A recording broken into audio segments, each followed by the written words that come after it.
Hola a todos y bienvenidos a un nuevo coloquio de la Fundación FAES, que en este caso versará sobre las relaciones comerciales entre la Unión Europea y Latinoamérica. Este es un coloquio que forma parte de un programa mayor que está desarrollando la Fundación y que va a desarrollar en las próximas semanas y que ha dado en llamar una agenda renovada para América Latina. En total serán 12 actividades. Tres de ellas con naturaleza o con un marcado sesgo económico y que yo, como responsable del área de economía de la Fundación, me encargaré de moderar. Esta de hoy, como hemos dicho, la de las relaciones comerciales entre la Unión Europea y Latinoamérica. Tendremos otra sesión el próximo 17 de abril en el que analizaremos desde un punto de vista más macroeconómico las perspectivas económicas de la región y otra final dentro del ámbito económico el 19 de abril en el que hablaremos sobre el valor de las empresas españolas en Latinoamérica y lo haremos con representantes muy cualificados de empresas tan significativas en España como Telefónica, el Banco Santander o Iberdrola. El ciclo terminará con una sesión de clausura por parte del presidente Aznar, presidente de la Fundación. Hoy tenemos la inmensa suerte de contar con dos expertos de máximo nivel en el panorama, en el contexto económico internacional, Alicia García Herrero y Enrique Fanjul. Gracias, Alicia, y gracias, Enrique, por haber respondido a una nueva convocatoria de la Fundación. Voy a glosar brevemente vuestras biografías.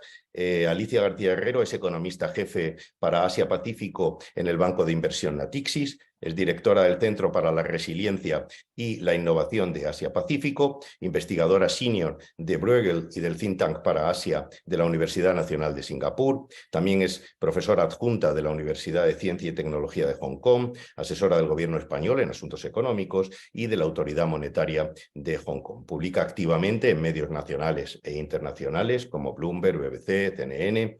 Finalmente, su actividad de difusión de ideas en redes ha sido reconocida al ser nombrada Top 10 LinkedIn Voice para Economía y Finanzas. Como digo, muchas gracias, Alicia, por acompañarnos de nuevo. Enrique Fanjul es socio de Iberglobal, consultoría de internacionalización, editor de Iberglobal Iberchina, es técnico comercial y economista del Estado, miembro del Consejo Asesor del Real Instituto Elcano y profesor del Máster en Relaciones Internacionales de la Universidad CEU San Pablo. También es miembro del Comité de Reflexión sobre Internacionalización del Club de Exportadores e Inversores. Ha sido consejero comercial de las embajadas de España en Egipto, China, Canadá, Holanda. Ha sido director de la empresa Técnicas Reunidas Internacional y socio director de ACE Cooperación y Proyectos. Gracias, Enrique, por acompañarnos también hoy. Una breve reflexión introductoria antes de dar paso un poco a vuestras reflexiones, que son las que realmente importan.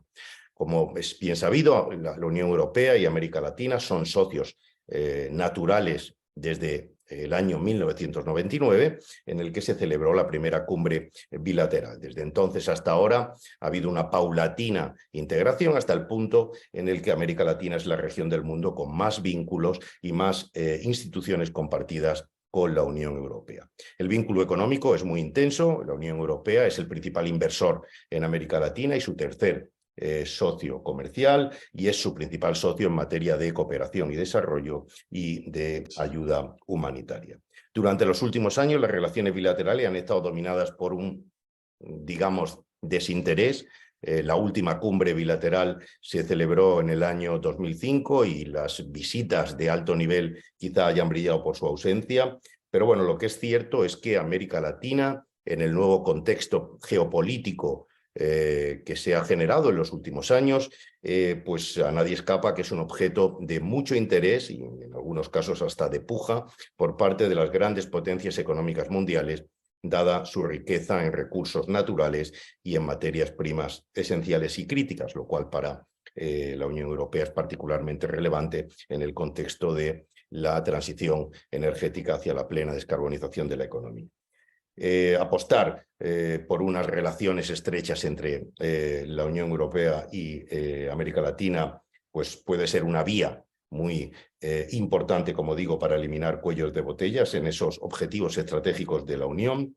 Y simplemente recordar que la Unión Europea tiene acuerdos comerciales con la mayoría de los países que forman parte de la región, de América Latina, si bien es cierto que algunos de ellos están aún pendientes, posiblemente muy importantes, están aún pendientes de ratificación, como es el caso del acuerdo con México, con Chile y el sempiterno pendiente acuerdo con Mercosur. Bueno, yo ya he hecho este contexto y contextualizado un poco el coloquio. Sí que me gustaría pediros, Alicia, Enrique, una primera reflexión sobre el estado actual de esas relaciones comerciales entre la Unión Europea y América Latina, la importancia estratégica que puede tener América Latina en este contexto para la Unión Europea. Y cuando digo en este contexto, todos entendemos que hablamos de esta, no sabemos si se materializará o no, desglobalización o regionalización de la globalización que nos acompaña desde la desgraciada pandemia que tuvimos que sufrir todos hace ahora 3 años. Así que sin más, Alicia, te doy a ti la primera palabra y luego pasamos a la reflexión de Enrique y luego debatimos o nos preguntamos unos a otros. ¿Vale? Muchísimas gracias de verdad de nuevo por estar con nosotros. Gracias, Miguel. Bueno, lo primero, encantada de estar aquí, de la invitación.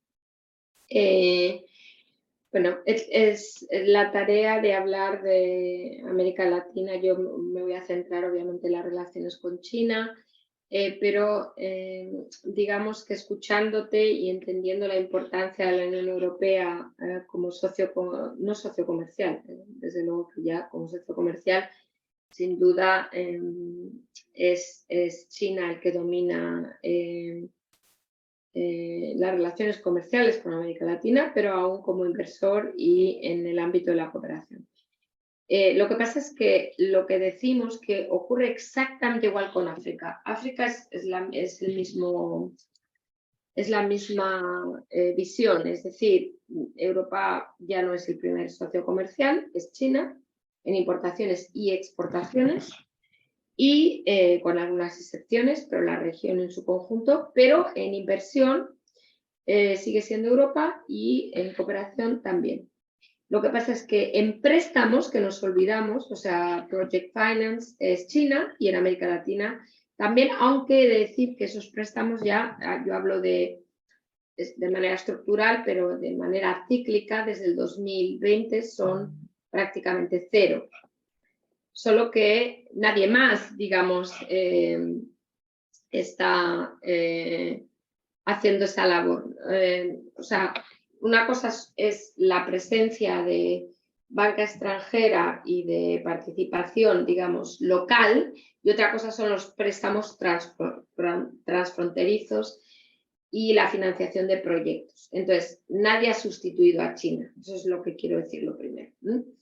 Y esto es, de nuevo, verdad para África y para América Latina. Entonces, cuando uno mira cuál es digamos, la foto, es que en comercio, desde que empezó la pandemia, China exporta aún más de lo que exportaba la región, no menos.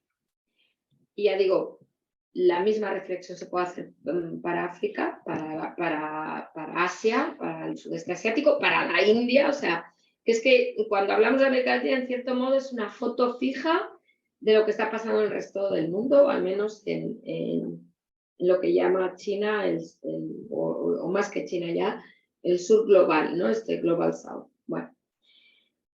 Y en inversión, que es, digamos, y en cooperación, la tendencia no es positiva. La inversión directa europea sí es muy importante, pero cada vez lo es menos. Entonces yo creo que, claro, más allá de la retórica, del conocimiento de esta realidad, que no es la que el público en general tiene en mente. El público en general piensa que China es el principal inversor de la región. Y en comercio no solo lo piensa, sino que es cierto que es así. Entonces, en resumen, la tendencia de la presencia de Europa en América Latina es a la baja, sin duda alguna, en el conjunto. Porque en las áreas donde China se ha salido, yo creo que temporalmente, Como ya digo, la financiación de proyectos no hemos entrado, y donde éramos más fuertes, si uno mira simplemente las últimas privatizaciones en el sector de, digamos, de utilities, ¿no? En Brasil, son todo adquisiciones en China. Entonces, que igual en los grandes números, Miguel, tienes toda la razón, pero después cuando uno empieza a ver la tendencia es absolutamente clara. Y cuando uno ve las minas de materiales críticos, o bien se han nacionalizado, o digamos se ha propuesto el caso de México, ¿no? O bien China domina esas minas, en el caso del Perú, de Bolivia.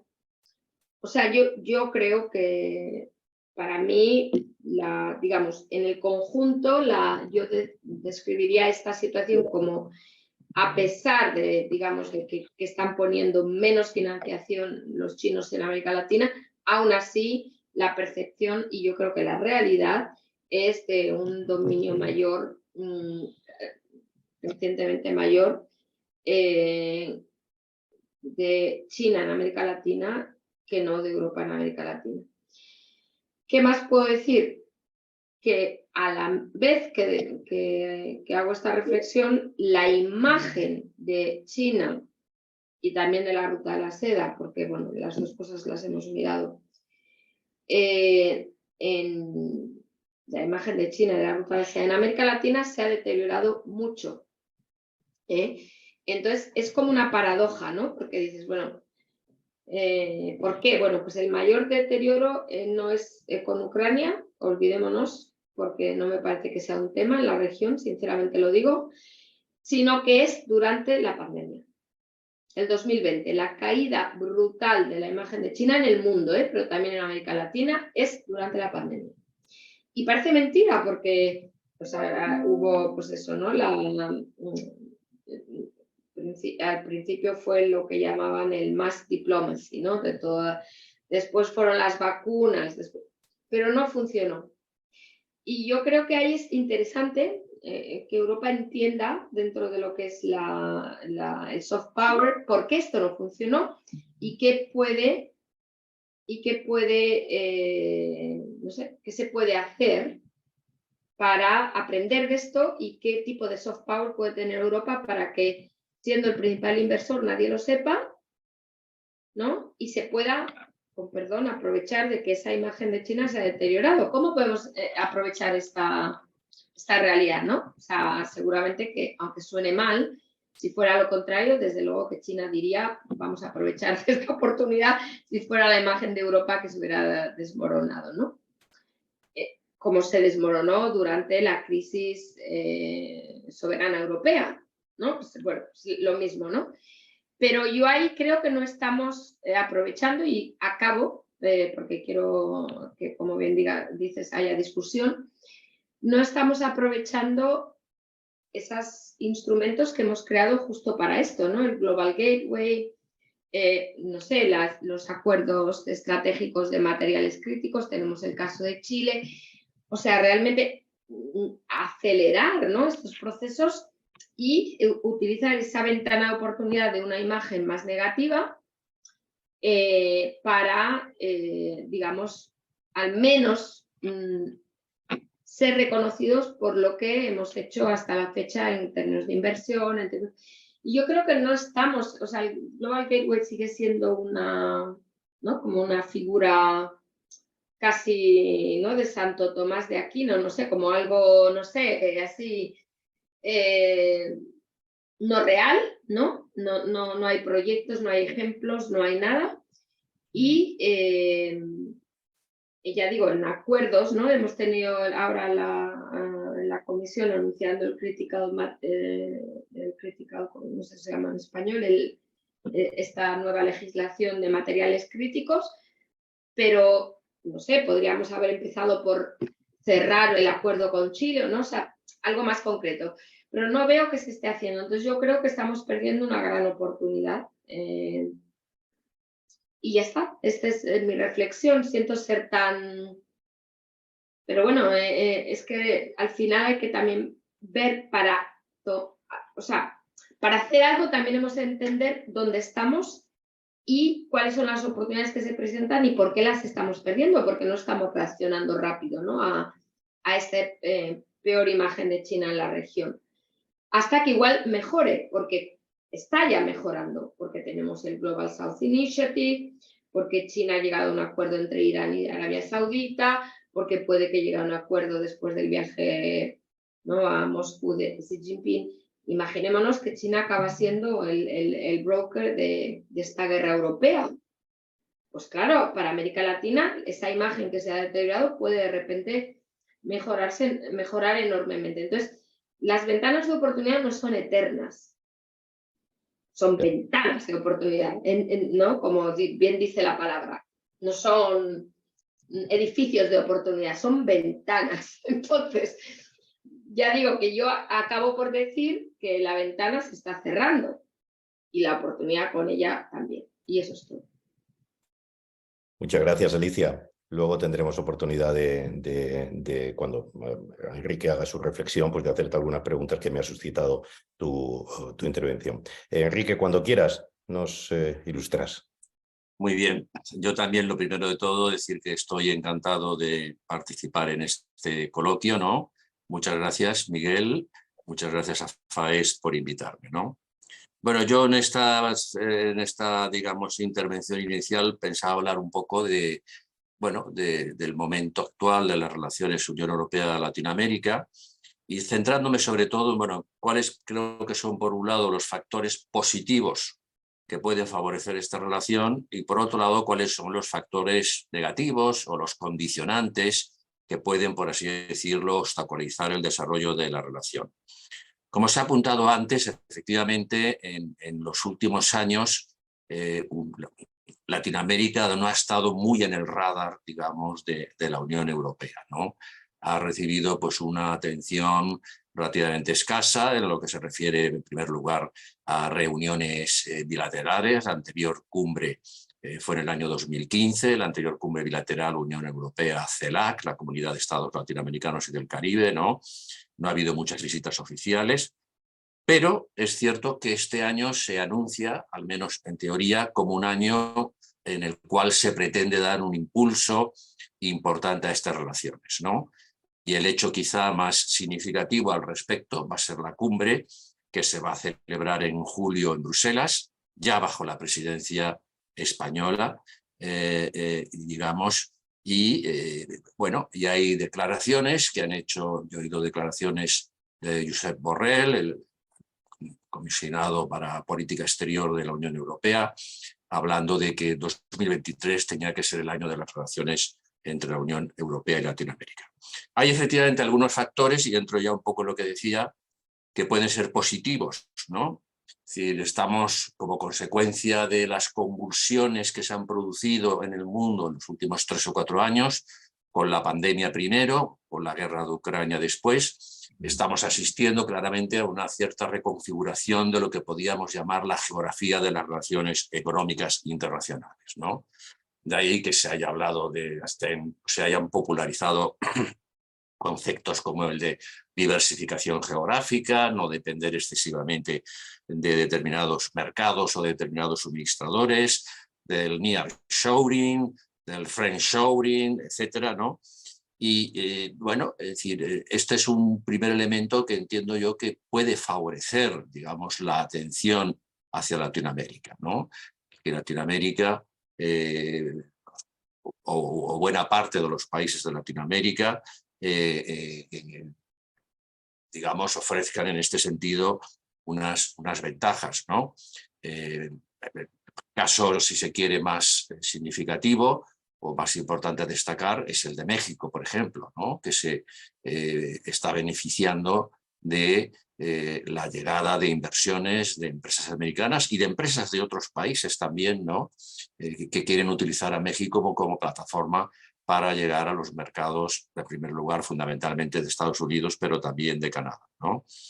Bueno, luego Latinoamérica pues tiene un peso económico apreciable, no voy a decir que sea un peso económico muy grande en la economía mundial, ¿no?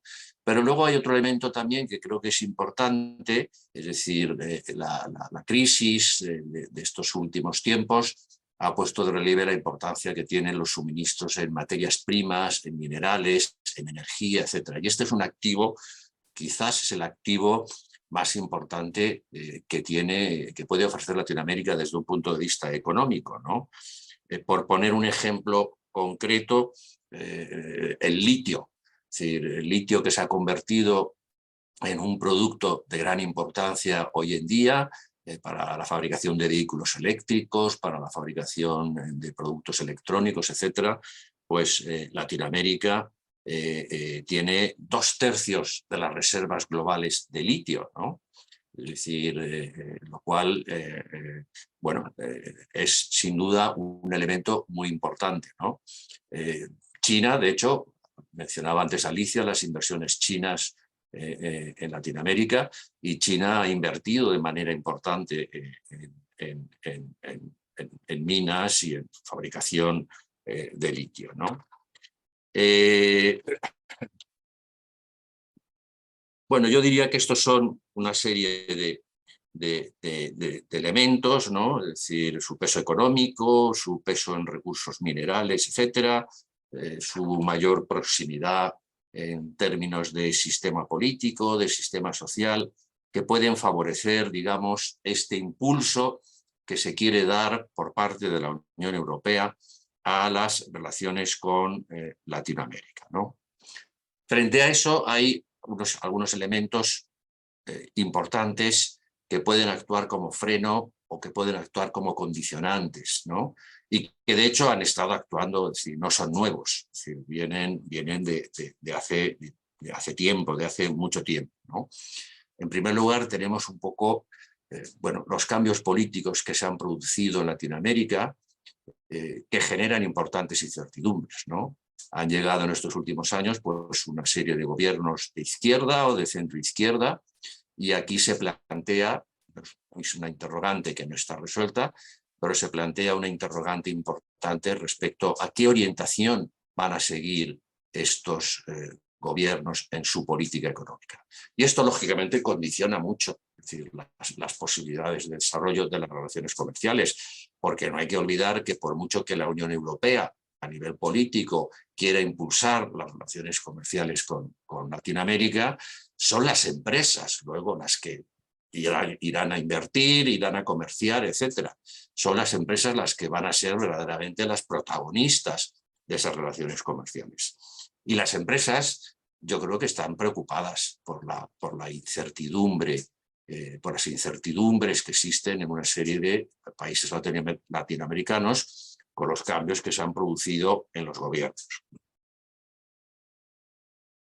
Vamos, esta misma semana yo participaba en una videoconferencia hace unos días en la que hablaba un representante de una empresa española muy importante en Colombia y transmitía claramente la inquietud de las empresas extranjeras, no únicamente de su empresa, no únicamente de las empresas españolas, ¿no?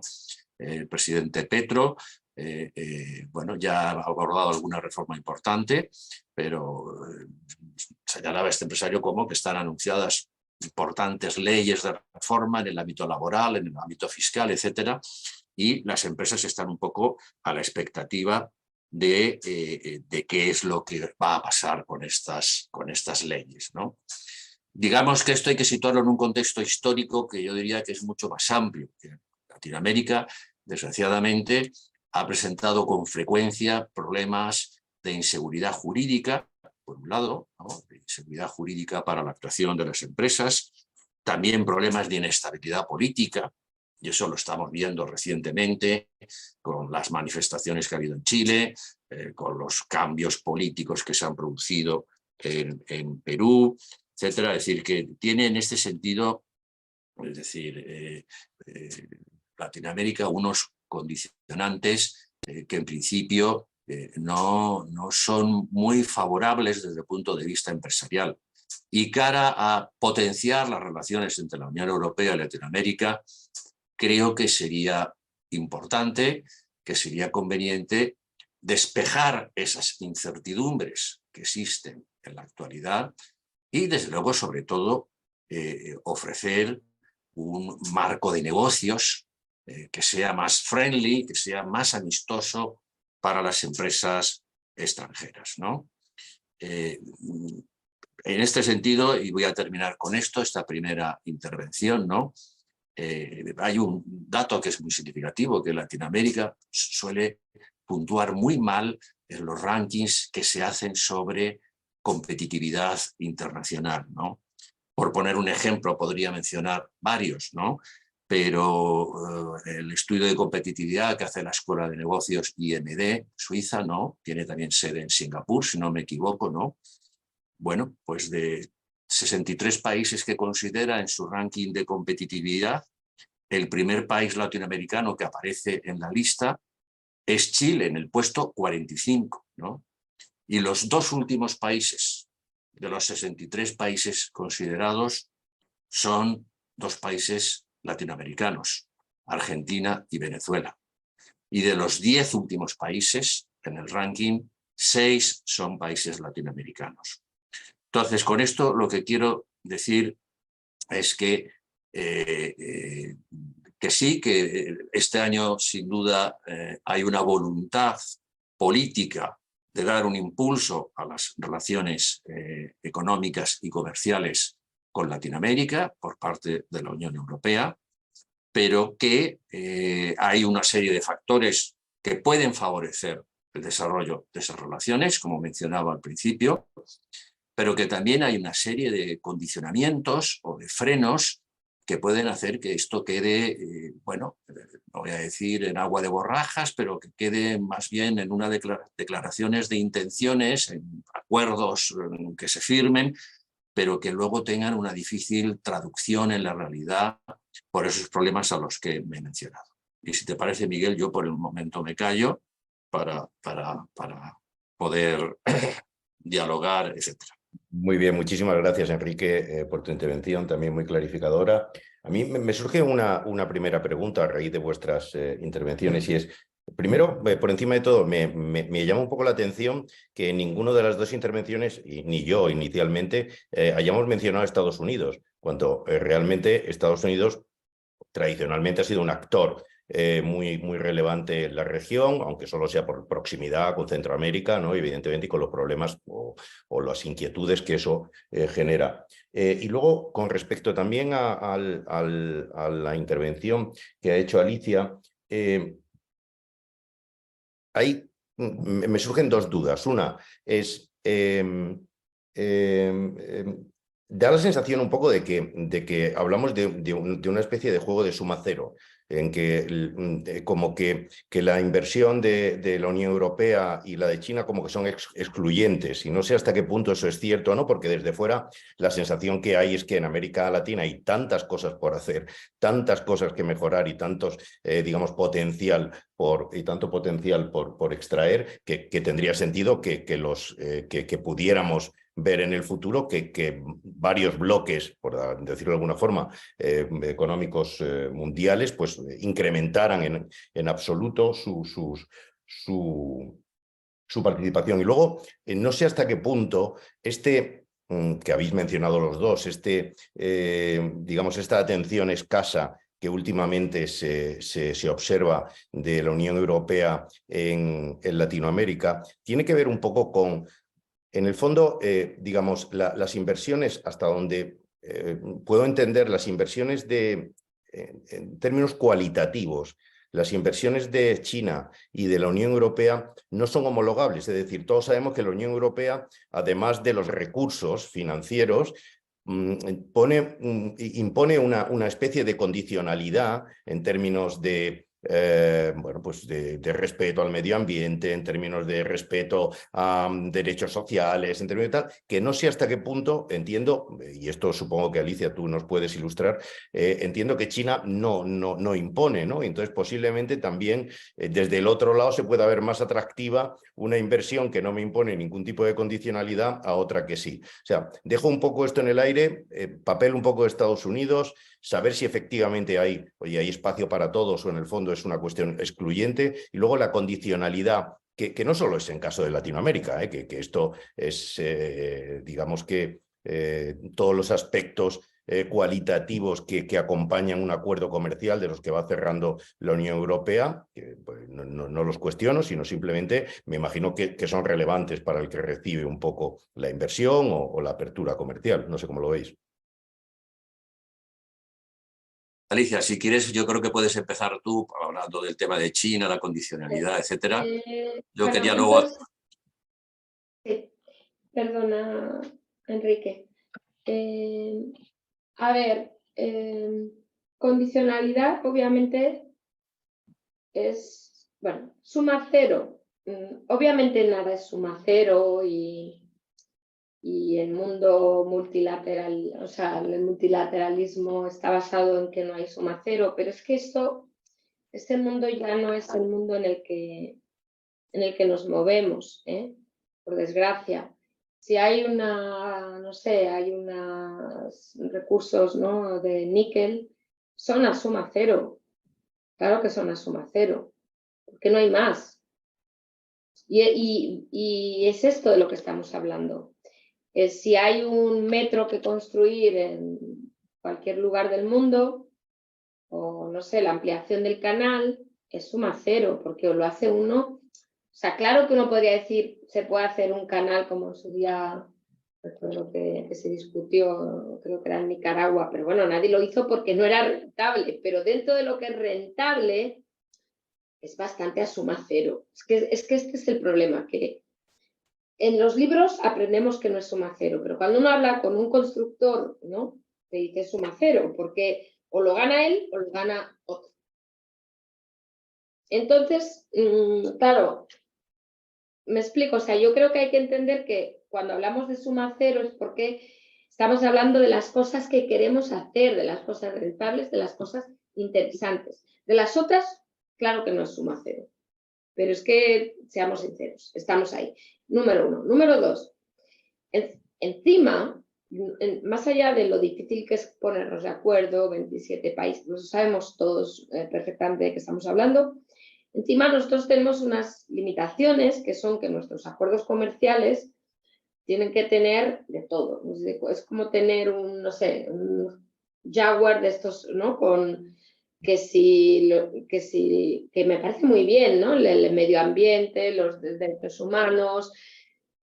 Pero claro, si somos los únicos que tenemos esta condicionalidad y no el resto, pues obviamente al país receptor, digamos, o le damos más o no le encaja. O sea, es que es bastante de cajón.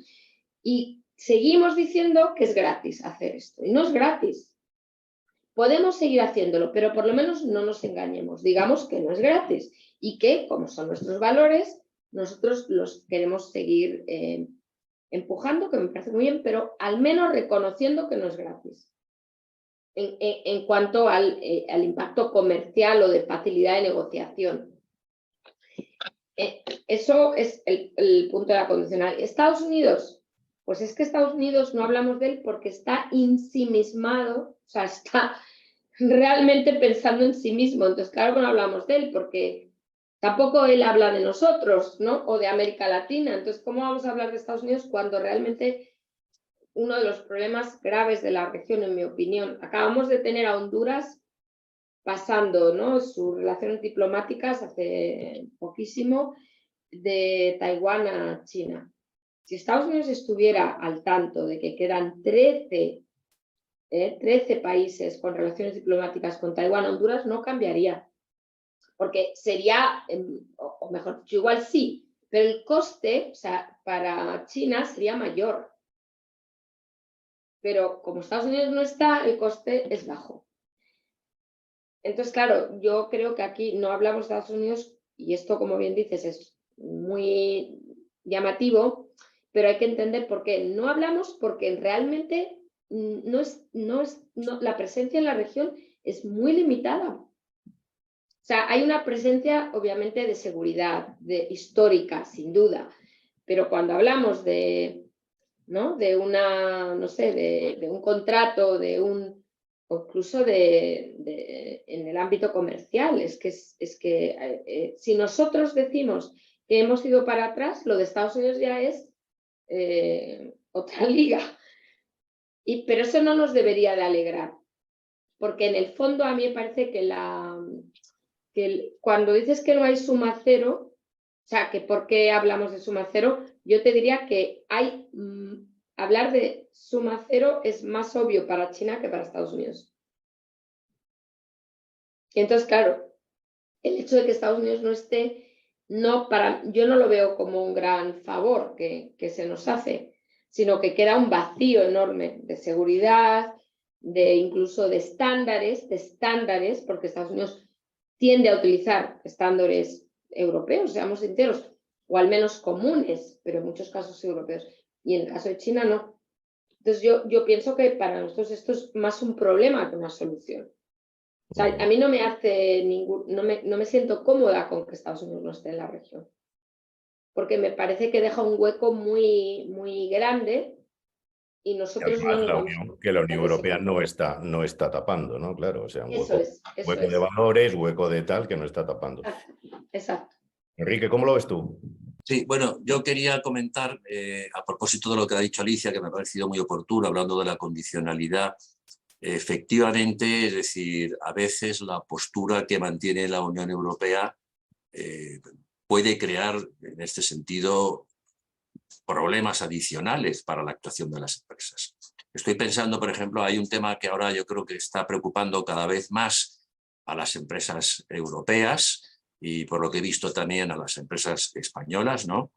Que es un proyecto de directiva que tiene la Unión Europea sobre diligencia de vida, sobre temas de sostenibilidad, y un proyecto de reglamento sobre trabajo forzoso, que impone a las empresas una serie de obligaciones que van a ser, por un lado, van a suponer costes económicos importantes, es decir, en cuanto a la realización de trabajos de diligencia de vida, etcétera. Y por otro lado, también les impone obligaciones que son de imposible cumplimiento o que van a ser de muy difícil cumplimiento, porque va a haber muchos países que se van a negar a que, decir, vamos a pensar en el caso de China, por ejemplo, ¿va a permitir China que se haga una auditoría sobre derechos humanos en Xinjiang, sobre los productos que se suministran desde Xinjiang? Yo creo que no. Y esto va a crear efectivamente, como decía Alicia antes, esto no es gratis, esto va a tener un coste, es decir, porque hay otros países que no van a, las empresas de otros países, empezando por las empresas chinas, no van a tener esas obligaciones de diligencia de vida, etcétera, que van a tener, que pueden tener las empresas europeas, ¿no? Por una legislación que muchas empresas consideran que se elabora con frecuencia un poco al margen de los condicionantes con los que operan las empresas, un poco al margen de las empresas. Y luego, Alicia, yo quería preguntarte una cosa, comentarte una cosa a propósito de China, en Latinoamérica, etcétera, ¿no? ¿Tú no crees que podemos asistir en un próximo futuro a un cierto frenazo en lo que es la presencia de China en Latinoamérica, en lo que es los proyectos de la Ruta de la Seda, por diversos motivos, ¿no? Tanto porque la economía china se está desacelerando, sus recursos económicos van a ser, por tanto, menores, como también, bueno, pues porque se está tomando conciencia también de los problemas que tienen a veces las inversiones y los créditos chinos, ¿no? Por su condicionalidad, por el elevado nivel de deuda que se puede generar, ¿no?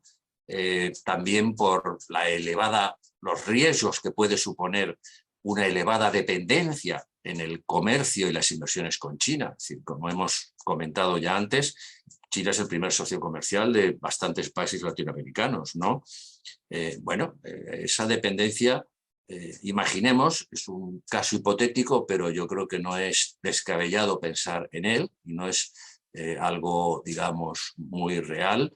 Imaginemos que China empieza a suministrar, por ejemplo, armamento a Rusia en la guerra de Ucrania y se aplican, creo yo que sería inevitable, se aplican entonces sanciones económicas contra China, que eso puede causar disrupciones en el comercio y en la economía internacional muy grande, ¿no?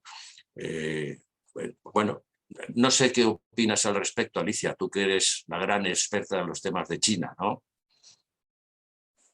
Para nada, pero bueno, me encanta que comentemos esto porque Enrique das en el clavo, o sea, esto es muy importante para... O sea, como yo leo tu pregunta, es lo siguiente. A ver, yo hasta hace poco, te diría que hasta que casi enero, ¿no? Con China cerrada 3 años, para mí unas distorsiones enormes en su modelo económico, con los gobiernos locales medio como grandes dificultades financieras, te habría dicho, ¿no? O sea, se van a hacer cada vez más, o sea, se van a encerrar en sí mismos, van a vivir de su mercado, Pero es que no está pasando eso. Y esto es lo importante que tenemos que darnos cuenta. Están pasando 2 cosas. Por un lado, China está poniendo en ebullición, yo diría, al sur, ¿no? el sur global, con unas narrativas nuevas que salen ya de la ruta de la seda, aunque mantienen esa, pero sobre esto hemos hecho investigación, incluso, a veces digo, no sé, porque hemos, no sé cómo se dice en español, pero scrap, ¿no? O sea, hemos sacado con inteligencia artificial un montón de publicaciones, discursos, media, ¿no? O sea, Sí, medios de comunicación. Sí, prensa y documentos oficiales, y está claro, o sea, es una vuelta, ¿sabes?, a ese dominio del mundo emergente, que, bueno, podemos ver también la visita de Xi, ¿no? Que es lo que le hace, por cierto, decidir abrir, el 8 de diciembre Xi se dirige a Arabia Saudita y es el día que oficialmente decide abrir a la pandemia. ¿Por qué? Porque esa visita era muy importante para él. Era muy importante para él y no quería irse del país con una situación de incertidumbre. O sea, ¿qué quiero decir con esto? Que China vuelve a la carga, también en América Latina. Lo de Honduras no es ninguna banalidad. Es que ha vuelto, y bueno, yo escucho pues de algunos, ¿no? Sí, digamos, funcionarios, de altos funcionarios en Panamá, en Chile. Vuelven porque han entendido que encerrarse en sí mismos no les va a llevar a ningún lado. Y entonces yo creo que también vuelven a Europa. Ya los rumores es que van a levantar las sanciones al Parlamento Europeo, a Merix, y esto para la visita de Sánchez es muy importante. Me estoy yendo a otro tema, pero No, pero es ¿por qué? Porque, con perdón, le va a tocar el San Benito de que levantan las sanciones y va a tener que negociar, no sé cómo va a hacer, para que el Parlamento Europeo ratifique el CAL, el acuerdo de inversiones con China. Le va a tocar, yo creo que le va a tocar, porque una vez levantan las sanciones, ¿qué decimos al respecto? Cuando dice, le va a tocar, ¿te refiere a la presidencia española? La presidencia española le va a tocar la situación de que China levanta todas las sanciones y el Parlamento Europeo se queda parado, o ratifica o no ratifica. ¿Qué piensa el Consejo? Bueno, ¿por qué digo todo esto? Porque tu pregunta no es solo América Latina, Enrique, es Europa. O sea, China viene con toda su fuerza, que no la tiene, en mi opinión, porque la recuperación económica no va a ser tan fuerte para nada. Pero saben que es una historia de crecimiento que tienen que vender, ¿no?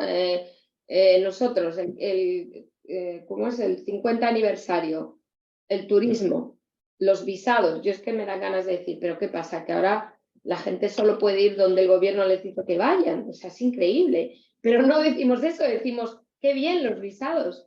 Los chinos pueden volver a España, es increíble. Pero claro, es muy fuerte porque en una situación tan difícil como la que tiene la región ahora, pues bienvenido sea. Entonces, Enrique, mi respuesta es no, China no va a olvidar a la región ni a nosotros. Y esto y acabo con esto, me lleva a tu punto de armamento, ¿no? Bueno, yo creo que, sinceramente, lo digo, no lo debería decir tan rotundamente porque no lo sé, pero yo creo que Estados Unidos tiene datos. A ver, yo conozco a gente que tiene datos, o sea, no es tan difícil, de exportaciones de drones, de exportaciones de semiconductores de uso dual, sea, si realmente quisieran, yo creo que ya podría uno argumentar, no sé con qué. Lo que pasa es que nadie quiere, porque en el fondo, pues bueno, pues es una situación, ¿qué haces? O sea, con lo difícil que está siendo incluso mantenerlas, bueno, es que no las estamos manteniendo a los niveles que las teníamos, las sanciones con Rusia. ¿Alguien se va a atrever a poner sanciones a China ahora? Espero que no sea bajo la presidencia española, porque ya vamos, ¿no? O sea, quiero decir, ¿quién se va a atrever a hacer eso? Y entonces yo creo que China sabe, y por eso pues la visita de Xi Jinping ¿Alguien ha criticado de manera rotunda la visita de Xi Jinping a Putin cuando realmente ha sido días después de que haya una orden de captura prácticamente? Es increíble. Sí, Pero bueno, no sé, ha estado un total. poco envuelta. Tenía un buen aparato de marketing detrás porque la han envuelto dentro de, el acuerdo de paz que propone China, ¿no? Entonces, claro, la gente oye paz y entonces, bueno, pues como que ponen una barrera, pero en el fondo se han llegado a acuerdos. Y esto, tú estás hablando de China hacia Europa, China hacia Latinoamérica, pero China se acaba de comprar barato Rusia, vamos, porque Putin se la ha Claro, vendido, ¿no? pero claro, pero el punto ahí es, ¿alguien está diciendo que esto ha sido un fracaso? No. O sea, ¿cómo vamos a ir a decir que ahora de repente, ¿no? O sea, vienen con un plan de paz y vamos a decir que China está armando a Rusia, que les vamos a... Es muy difícil esto que estamos diciendo ahora, ¿eh? Muy difícil. Y encima con la crisis financiera en Estados Unidos, el tope de la deuda, que no, o sea, que el Congreso no le va... yo veo que Estados Unidos ahora está sobreviviendo en esta situación temporal, cíclica, y que no van a entrar.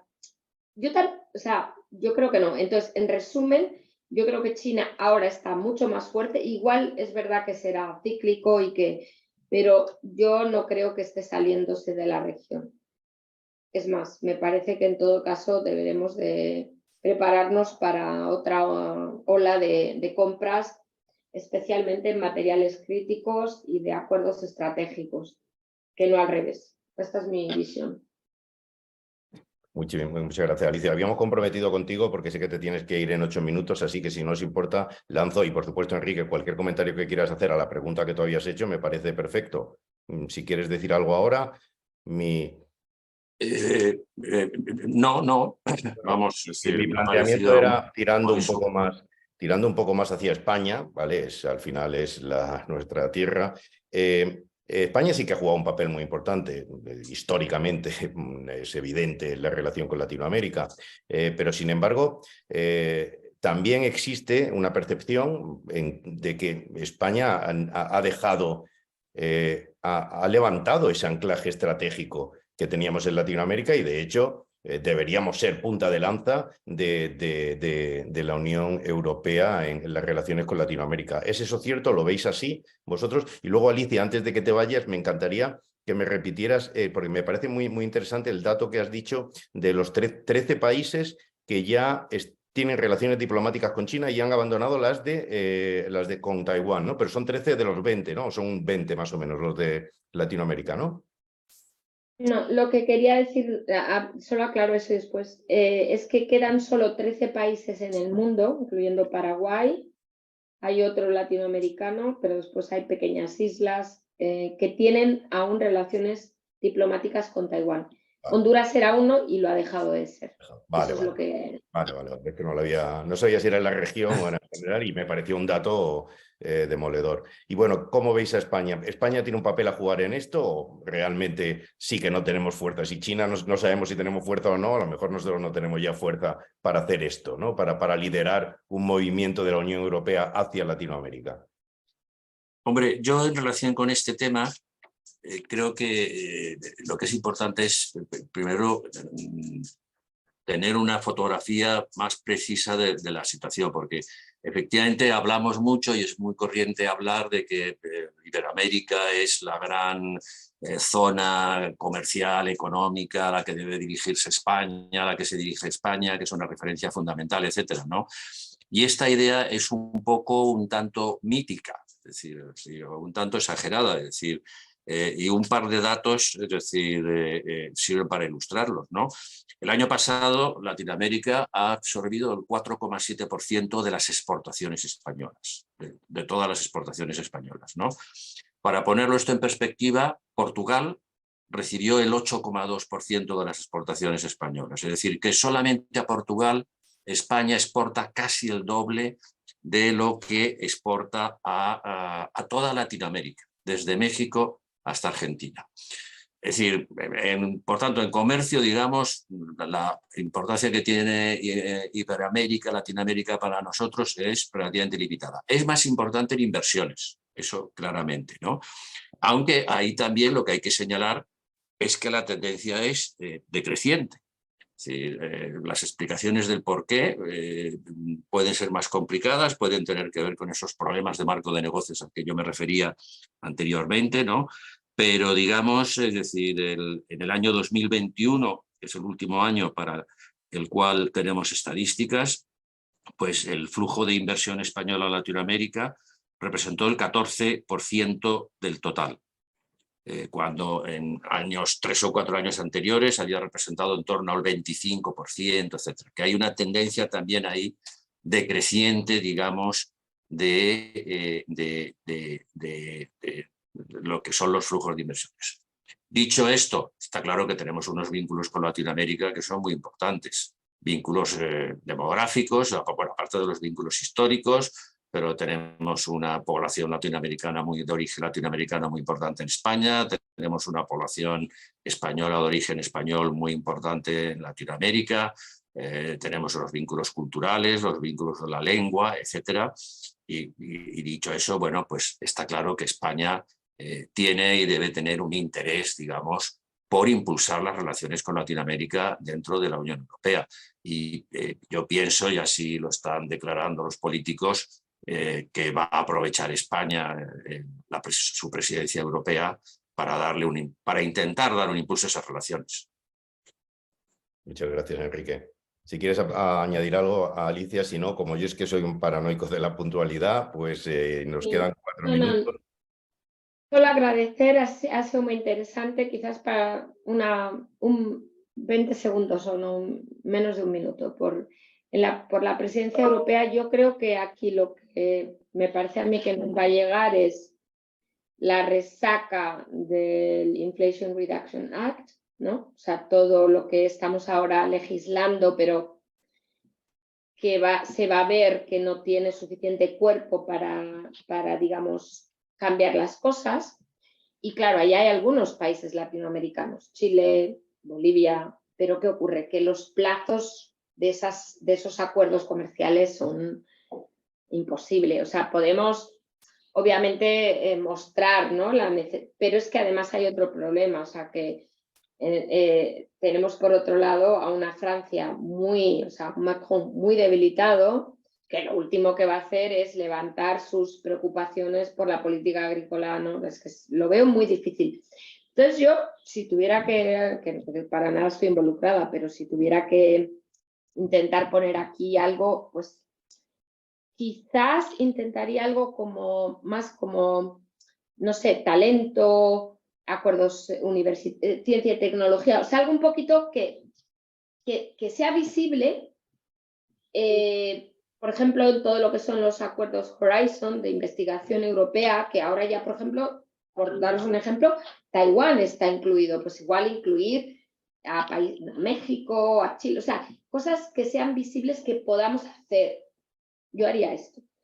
Que además puede que sean muy importantes, igual podemos beneficiarnos, ¿no? Porque España va a ser receptor de este talento latinoamericano en investigación y desarrollo, ¿por qué no?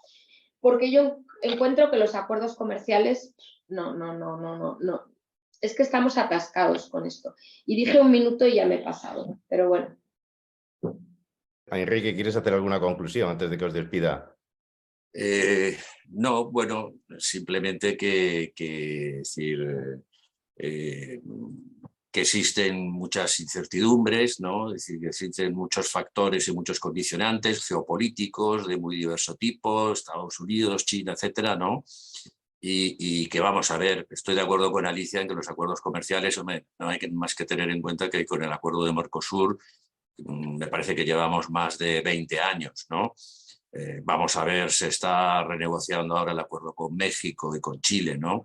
Es decir, quizá también dentro de esa línea que señala Alicia de ir como a temas más puntuales y más concretos, quizá también lo que tendrá que orientarse la Unión Europea es centrarse de manera especial en determinados países, en algunos países concretos con los cuales las condiciones permitan un avance más rápido, ¿no?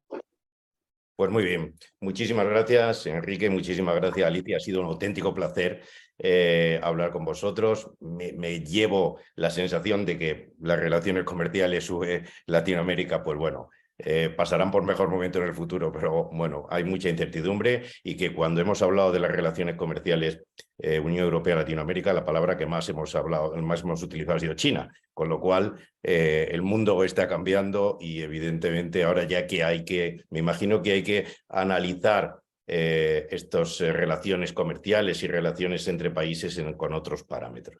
Muchísimas gracias y bueno, os emplazo para futuras citas que seguro que tendremos ocasión de tener. Muchísimas gracias de nuevo y encantado de haber estado con vosotros. Gracias. Gracias a ti, Miguel, y encantado de haber estado aquí. Y un saludo, Alicia. Un saludo, Alicia. Lo mismo. Gracias. Buen viaje de vuelta a Madrid mañana. Así es, gracias. Hasta luego.